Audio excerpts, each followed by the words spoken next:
The soft hum of the ceiling fan barely registered in Daniel's mind as he sat on the couch, staring blankly at the television. His thoughts were elsewhere, churning with anxiety. Something had shifted between him and Beth over the past few months. Her once warm presence had become cold and distant, and her behavior had changed in ways he couldn't ignore. Late-night work meetings that extended into the early hours of the morning, unexplained weekends away. None of it made sense anymore. Maybe I'm overthinking, he had told himself many times. After all, they've been married for 7 years. He trusted her. He wanted to trust her. But tonight, something felt different. The house was quiet, too quiet, and there was an anxious knot in his stomach that wouldn't go away. His eyes flicked toward the bedroom door, which had been closed for nearly an hour. He hadn't seen Beth since dinner, and she had barely said a word to him then. The door creaked open, breaking the silence. Daniel's breath caught in his throat as Beth stepped out. She was wearing a bikini, something she hadn't done in years, not even on their last vacation. His confusion was immediate. "Why are you dressed like this? Where are you going?" he asked, his voice betraying the mix of curiosity and unease bubbling up inside him. Beth didn't answer at first. She stood in front of the mirror near the hallway, adjusting the straps of the bikini top, a faint smirk on her lips. The sight of her so calm, so composed, as if she didn't have a care in the world, sent a ripple of frustration through him. "I said, where are you going?" Daniel repeated, louder this time, rising from the couch. Beth finally turned to face him, her eyes gleaming with something he couldn't quite place. It wasn't happiness. It wasn't excitement. It was darker, something cold and calculated. She stepped closer, crossing her arms as if she were about to drop a casual remark. "Christopher's picking me up tonight," she said, as if the name was supposed to roll off her tongue without consequence. Daniel blinked, trying to process her words. Christopher, his best friend, they hadn't even spoken in weeks. Christopher wasn't even supposed to be in town. "What do you mean Christopher's picking you up?" he asked, his voice tight, fists clenching involuntarily. Beth's smile widened as she saw the confusion and anger building in him. "We're going to spend a wild night together," she said almost teasingly. "When I get back, I'll tell you all the dirty details." She turned toward the door, grabbing her purse, pausing with one hand on the doorknob. "I'll even show you how we did it." Her words hit him like a freight train, and before he knew it, he was on his feet, fury coursing through his veins. "What are you saying?" he shouted, his voice echoing in the empty room. His heart pounded in his chest as he stormed toward her, his mind racing with disbelief. This wasn't happening. This couldn't be happening. Beth remained unfazed, her smirk still plastered on her face, her eyes challenging him. Daniel's chest tightened as he pointed toward the door. "If you step out of this house, don't ever think about coming back." His voice boomed through the room, but she didn't flinch. She looked at him with the same cruel smile, as if she had already won. Without a word, she opened the door, the cold night air spilling in. She didn't look back. Daniel stood frozen, staring at the door long after she had gone. The weight of what had just happened settled in for a moment. He couldn't move. His mind raced in 1,000 different directions, trying to make sense of it all. His own wife, Christopher. He ran a hand through his hair, pacing back and forth across the living room. He tried to rationalize it. Maybe she's just trying to get a reaction, he thought. Maybe it's not real. But deep down, he knew she had meant every word. He had seen the look in her eyes, the coldness, the satisfaction. She wasn't bluffing. She was walking out to betray him blatantly, with no regard for their marriage or their years together. Anger surged through him like wildfire. He grabbed the remote from the coffee table and hurled it across the room, watching it crash against the wall, shattering into pieces. The house felt too quiet now, the air thick with betrayal. How could she do this? After everything they had been through. After 7 years, he clenched his jaw, his hands trembling with rage. His best friend? Christopher, the man he had trusted for years, the one he had confided in, shared beers with, celebrated holidays with. How long had it been going on? How long had they been sneaking around behind his back? Daniel collapsed onto the couch, burying his face in his hands. The betrayal stung deeper than anything he had ever felt. He had been a fool, ignoring the lies, sliding over the red flags, thinking their love would weather whatever storm had come their way. But the minutes ticked by, the silence in the house growing heavier. He couldn't just sit here, not now. His mind raced through 1,000 different scenarios, each more painful than the last. Was she with Christopher right now, laughing at him? Was this some cruel joke they were playing at his expense? For what felt like an eternity, Daniel stood frozen, his body rigid, his mind reeling. Beth was gone. She had left without hesitation, without remorse, leaving behind nothing but silence and the poisonous words she had tossed at him like knives. It didn't make sense, 7 years together. How could she just walk away like that? He could still hear her voice ringing in his ears. When I get back, I'll tell you all the dirty details. A surge of rage flooded his chest. His breath came faster as the weight of her betrayal settled in his mind. He couldn't wrap his head around it, his wife and his best friend, Christopher. It didn't seem real, but every second that passed confirmed it was. Without thinking, Daniel stormed into the kitchen. His eyes locked on a glass sitting by the sink. Without hesitation, he grabbed it and hurled it across the room. It shattered against the wall, shards flying everywhere, some skittering across the floor. The sharp sound punctuated the overwhelming silence in the house. She doesn't care, he muttered, pacing the length of the kitchen like a caged animal. She just left. His voice grew louder with each word, hitting the air with more anger. He stopped in front of the counter, gripping the edge so hard his knuckles turned white. 7 years just gone. How could she? His hands trembled. He couldn't make sense of the emotions swirling inside him. There was the anger, fierce and unrelenting, but also a deep sense of humiliation. His best friend, Christopher, the man who had stood beside him at their wedding, who had toasted their happiness. How long had this been going on? Were they laughing at him the whole time? The thought made Daniel's stomach turn. He stumbled back into the living room, his legs heavy, his head spinning with a mess of thoughts. He sat on the edge of the couch, staring blankly at the shattered glass still on the floor in the kitchen, but his mind was elsewhere, where the betrayal was like a knife lodged deep in his chest, twisting with every breath he took. The clock on the wall caught his eye. 3 hours. 3 hours since she walked out that door. He'd spent those hours in a haze, consumed by the thoughts of where they were, what they were doing. 100 different images raced through his mind. Beth in Christopher's arms, her laughter, their whispers. His gut clenched in disgust. What was he supposed to do now? His phone sat next to him, silent and still. The idea of calling Christopher crossed his mind, but he stopped himself. What would he say? What could he say? Would confronting him even make a difference?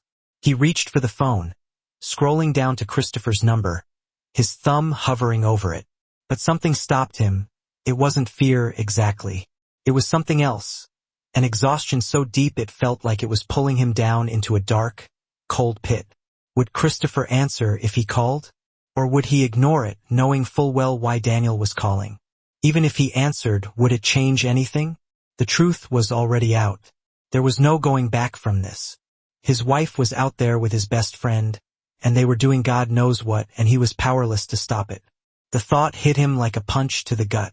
He tossed the phone onto the coffee table, burying his face in his hands. The weight of it all was too much to bear. But then the phone rang. The sudden sound made him jolt upright. His heart skipped a beat. He reached for it, glancing at the screen. An unknown number.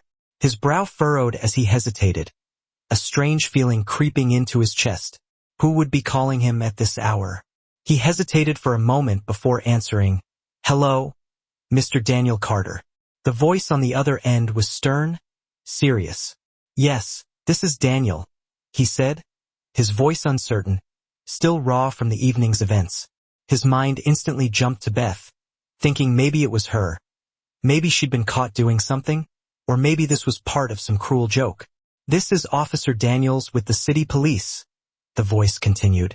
Daniel's heart stopped. We have some urgent news regarding your wife. His grip tightened on the phone, Panic flooded his system. What? What happened? The words left his mouth before he could stop them. His mind raced with terrible possibilities. There's been an incident. Your wife was found in critical condition in a hotel room. Daniel felt the blood drain from his face. The room seemed to spin around him, and he instinctively gripped the arm of the couch to steady himself. His heart pounded, his stomach twisting into knots. Critical condition? What do you mean? What happened to her? His voice was shaking now, his breath coming in short, panicked bursts. She was found unconscious, the officer replied. We need you to come to the hospital immediately. The officer's words hit him like a ton of bricks. His mind tried to keep up, but everything was moving too fast. He opened his mouth to ask more questions, but the officer was already wrapping up. We'll explain more when you get here. Please hurry. The line went dead. Daniel stood there, the phone still pressed to his ear, his mind struggling to process what he just heard. For a moment he didn't move, he couldn't. His mind was still trying to catch up with everything. Beth. A hotel room. Critical condition. His body moved before his mind did. He grabbed his keys off the counter and stormed out of the house, slamming the door behind him. The drive to the hospital was a blur. His hands gripped the steering wheel so tight his knuckles hurt. The world outside rushed past him. The streets dark and empty, but he barely noticed. All he could think about was what the officer had said. Unconscious, critical condition. Every scenario flashed through his mind. Had she been in an accident? Was she hurt? Or worse, had Christopher done something to her? The thoughts sent a chill through him. He didn't know what to think anymore. The drive to the hospital felt endless. Daniel gripped the steering wheel with knuckled intensity, his mind racing faster than the car. Beth was in critical condition. What had happened? Had something gone wrong between her and Christopher? The thought of his wife being hurt stirred a mix of emotions in him. Anger at her betrayal, worry for her safety, and confusion about what he was supposed to feel in the first place. As he pulled into the hospital parking lot, his heart pounded in his chest. The fluorescent lights of the emergency entrance flickered in the darkness. Daniel jumped out of the car and rushed toward the doors, ignoring the cold air biting at his skin. The automatic doors slid open with a sterile hiss, and the smell of antiseptic hit him like a wall. The waiting room was nearly empty. Daniel hurried to the front desk, where a nurse looked up at him from behind her computer. Can I help you, sir? She asked, her tone professional but neutral. I'm here for Beth, Carter. Daniel blurted out, trying to keep the panic from his voice. I got a call. She's in critical condition. I need to see her. The nurse's expression softened slightly as she glanced at her screen. One moment, please, she replied, typing something into her computer before nodding. She's in room 307. A doctor will meet you there. Without waiting for any further instructions, Daniel turned and headed down the hall. His footsteps echoed in the quiet corridor as his mind raced with questions. What had happened to Beth? What could Christopher have done? As he approached room 307, a man in scrubs stood waiting by the door, a clipboard in hand. The doctor's expression was grave, his eyes somber as he looked up at Daniel. Mr. Carter, he asked, stepping forward. Daniel nodded, his throat dry. Yes. How is she? The doctor hesitated, as if searching for the right words. Your wife is in a very serious condition, he said, his voice calm but heavy. She sustained significant injuries, bruising, cuts, and more. We found her in a hotel room, and based on the evidence, it appears she was assaulted. Daniel's stomach twisted. Assaulted by who? He demanded, though he didn't even need to ask. The answer was clear, Christopher. The doctor took a deep breath. There's more, he said, his voice quieter now. When we found her, there was something disturbing. We need to remove it from her body before you see her. Daniel's heart skipped a beat. What do you mean, remove something? He demanded, his voice rising. I need to see her. Right now. The doctor glanced down at his clipboard before looking back at Daniel. Mr. Carter, I strongly advise you to wait. What you're about to see is difficult. I don't care, Daniel snapped, his patience fray. He pushed past the doctor and barged into the hospital room. His breath caught in his throat the moment his eyes landed on the bed. Beth lay there motionless, her skin pale, almost translucent under the harsh hospital lights. Bruises dark and swollen marred her once flawless skin. Her lips were cracked and dry, and her chest rose and fell in shallow, labored breaths. She looked fragile, like a broken doll barely held together. But that wasn't the worst of it. As Daniel stepped closer to the bed, his eyes widened in horror. Scrawled across her body, crudely etched into her skin, were words, ugly, vicious words. They had been carved into her flesh with what looked like a knife. The cuts were jagged and uneven. Blood had dried around the letters, leaving a grotesque map of her suffering. Daniel's knees buckled, and he had to grab the edge of a chair to steady himself. His heart raced, his mind spinning as he tried to comprehend what he was seeing. The words on her body were a message. No, a cruel taunt, one that made Daniel's blood run cold. "I'm sorry, Daniel." The doctor's voice was soft, almost a whisper, as he stepped into the room behind him. "It seems her lover did this to her. She was barely conscious when we arrived at the scene. The paramedics believe she tried to fight him off.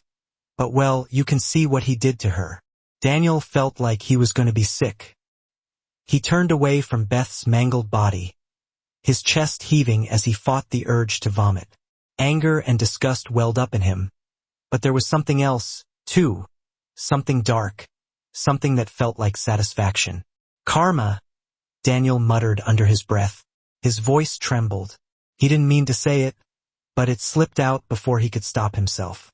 A part of him hated what had happened to her, but another part, the part that had been consumed by her betrayal, felt an eerie sense of justice. Beth had cheated on him with his best friend, had walked out of their life without a second thought. And now here she was, lying broken in a hospital bed, her body covered in the evidence of her lover's cruelty. The doctor cleared his throat. "Mr. Carter, I know this is a lot to take in, but I want you to know that we're doing everything we can for her. The physical wounds will heal with time, but the emotional trauma, that's another story." Daniel nodded numbly, barely processing the words.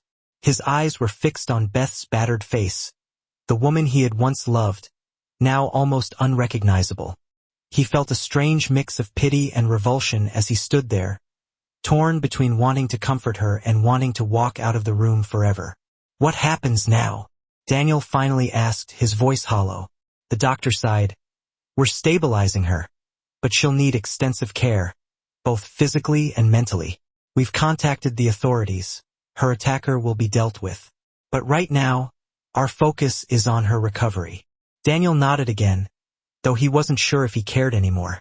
Beth had made her choice. She had walked out on him, on their life together, to be with Christopher. And now Christopher had shown her who he really was. A monster. The doctor's voice cut through his thoughts. "Mr. Carter, I understand this isn't incredibly difficult for you, but I need to ask, do you want to be involved in her care going forward?" Daniel blinked, caught off guard by the question. Did he? Could he? He looked down at Beth's fragile form, remembering the person she had once been, the person he had loved. But that person was gone, replaced by someone who had betrayed him in the worst way possible. I don't know," Daniel admitted, his voice barely audible. "I need time to think." The doctor nodded. "Take all the time you need. We'll keep you updated on her condition." Daniel stood there for a moment longer, staring at the broken woman in front of him, the woman who had torn his life apart, now lying in pieces herself. He took a deep breath and turned toward the door, his mind still spinning with everything he had seen and heard. As he walked out of the room, the cold hospital hallway felt like a strange relief. The truth had been laid bare before him, and it was uglier than he could have ever imagined. The days following the hospital incident were a whirlwind, a series of conversations Daniel never thought he'd have. As he sat at the dining room table, the weight of everything pressed on him. But there was no room for emotion, not anymore. Beth's betrayal, Christopher's cruelty, it had hollowed him out. Now he was running on instinct, doing what needed to be done. Daniel picked up his phone and scrolled through his contacts until he found his lawyer's number. The moment Beth had been stabilized at the hospital, he had known what the next step would be. Divorce. It was a word he had never imagined would apply to his life. But there it was, hanging in the air like a sharp blade. He dialed the number. Christopher Stevens Law Offices. How may I help you? Came the receptionist's voice, polite but detached. This is Daniel Carter, he said, his voice steady but cold. I need to file for divorce. The receptionist transferred him to his lawyer, and after a few moments, a calm voice answered, Daniel, I'm sorry to hear about your situation. I'll help you through this process. We'll need to file the paperwork. How soon would you like to begin? Now, Daniel replied flatly, his fingers tightening around the phone. As soon as possible. The lawyer gave him the details. After hanging up, Daniel felt a sense of finality. He had made his decision. It wasn't about revenge anymore. It was about cutting the last tie of the life he had once shared with Beth, a life that had become a lie. 2 days later, Daniel sat in his living room, numb from the monotony of it all. The silence was deafening. He could hear the clock ticking on the wall, marking each second that passed, each moment further away from the betrayal. His phone buzzed, pulling him out of his thoughts. He glanced at the screen. Beth. He hesitated, his thumb hovering over the answer button. Finally, with a resigned sigh, he pressed it. I'll be there in 20 minutes, he said curtly, not allowing her to plead further. He hung up, grabbed his jacket, and headed out the door. The sight of Beth's frail form sitting on the edge of the couch in her small apartment stirred something in Daniel. She looked broken, her face pale and the faint bruises around her eyes a cruel reminder of everything that had happened. She wasn't the vibrant woman he had fallen in love with anymore. She was a shell of that person. Beth looked up as Daniel entered the room, her eyes rimmed with tears. Daniel, she began, her voice shaking. I know I don't deserve anything from you, but I just need you to hear me out. Daniel crossed his arms, leaning against the doorframe.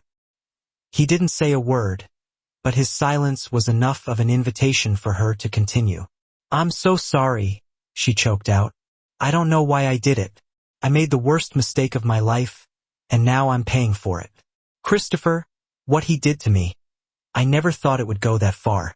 I didn't think. You didn't think at all. Daniel interrupted, his voice cold. You didn't care what it would do to me, to us. You just wanted your fun. Now look where it's gotten you. Her tears began to fall in earnest, her shoulders trembling as she sobbed. I know, and I'm begging you. Please forgive me. I'll do anything to make it right. Daniel shook his head slowly, his expression hard. Forgive you, he repeated, his tone icy. You think you can fix this with an apology? You think you can cry, and I'll forget everything you did? Her sobs grew louder, but Daniel felt no pity. He had spent too many sleepless nights, too many hours drowning in the pain of her betrayal. She had shattered their marriage, and now she wanted him to pick up the pieces. I can't do that, Daniel said flatly. You're only sorry because you're suffering now. You didn't care when you walked out of our house that night, when you decided to throw everything we built away for a fling. Beth looked up at him, her face streaked with tears. She began, but Daniel cut her off, his voice firm. Now you can lie in it. Her sobs were the only sound in the room as Daniel turned to leave. He didn't look back.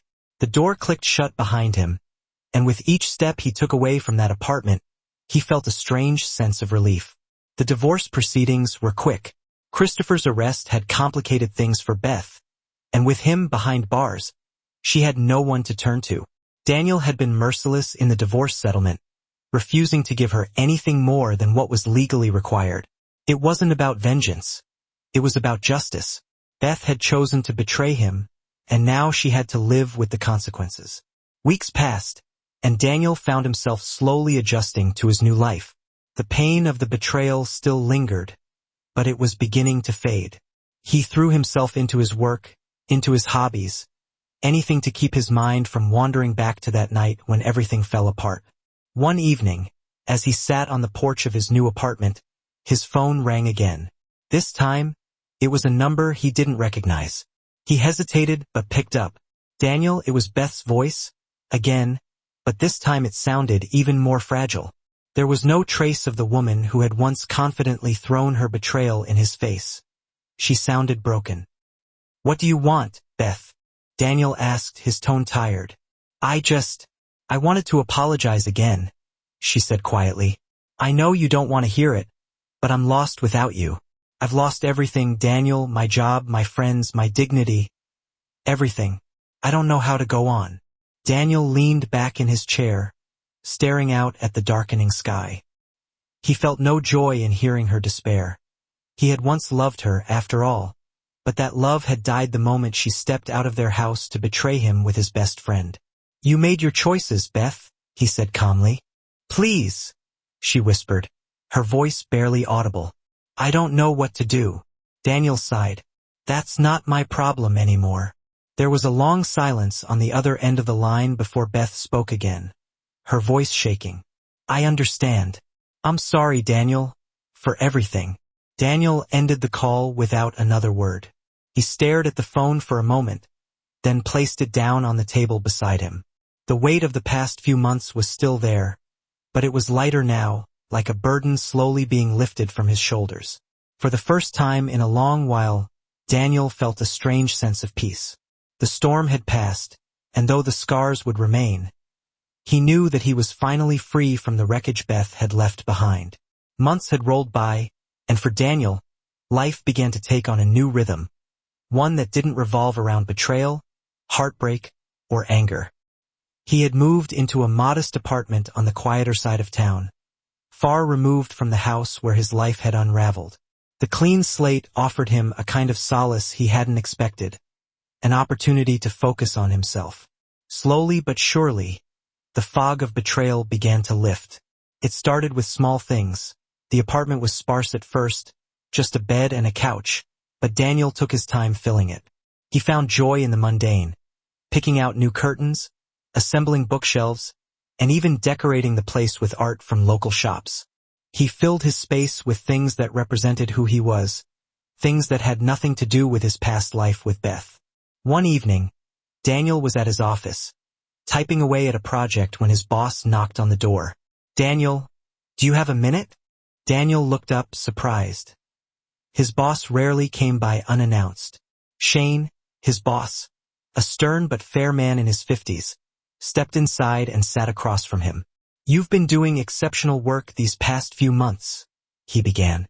"I know you've been through a lot, and yet you've managed to maintain focus. We're promoting you to senior analyst." Daniel blinked, caught off guard. "Wow, I thank you, sir. You've earned it. Keep up the good work," his boss said with a nod before standing up and heading toward the door. "Oh, and Daniel, yes, I'm glad to see you're doing better," he added softly before exiting. As the door clicked shut, Daniel leaned back in his chair, processing what had just happened. The promotion wasn't just a step up at work. It felt like a metaphorical shift in his life.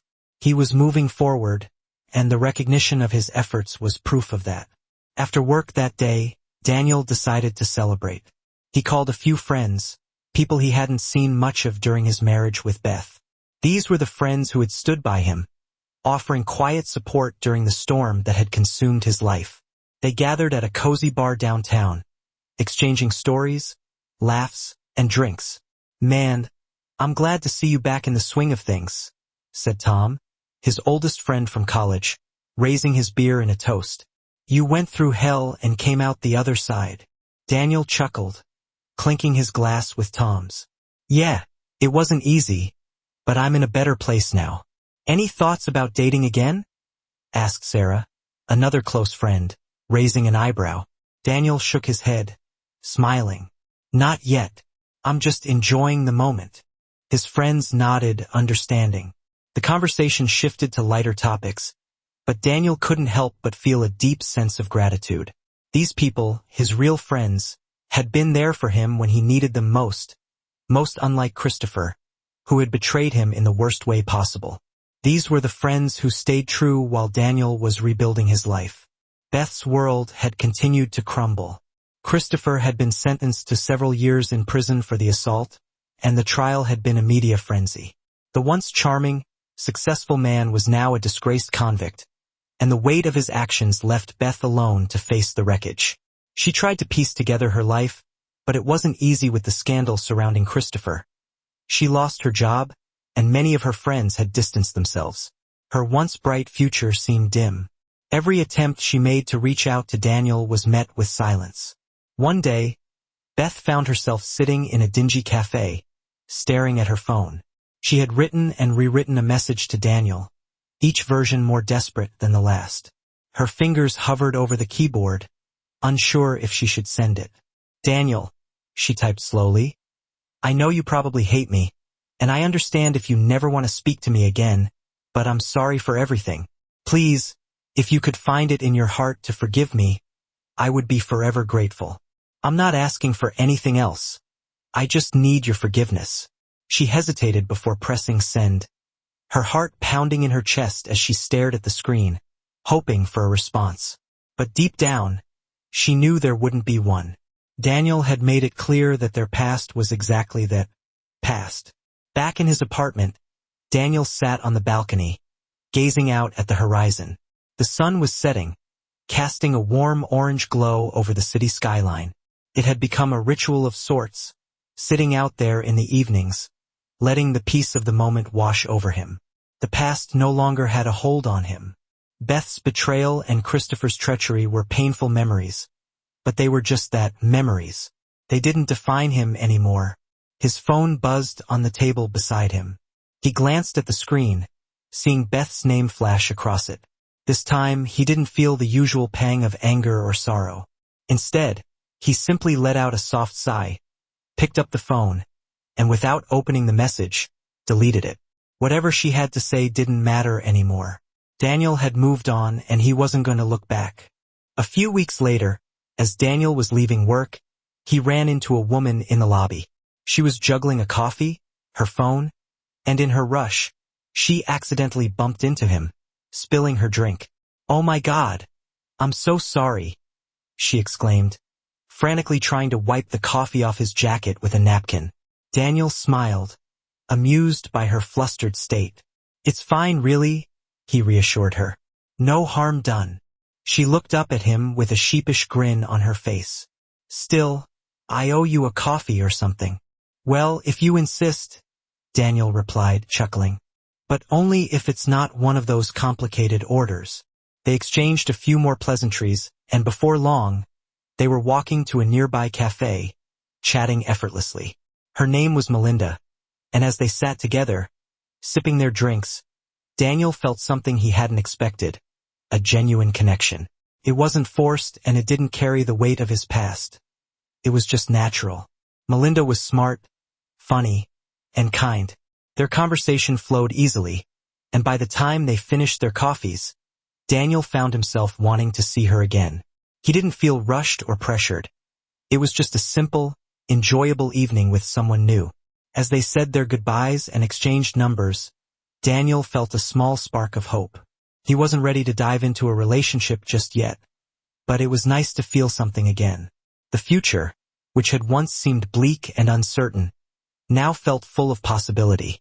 That evening, back on his balcony, Daniel reflected on how far he had come. The storm of betrayal that had once consumed him had passed, leaving behind a sense of peace. He had lost a lot, his marriage, his best friend, but he had gained something far more valuable: freedom. He had rebuilt his life on his own terms, and now, for the first time in a long while, he felt ready to embrace whatever came next. As the sun dipped below the horizon, casting its final rays over the city, Daniel smiled. He was stronger, wiser, and most importantly, free. The past was behind him, and the future, well, it was his to shape.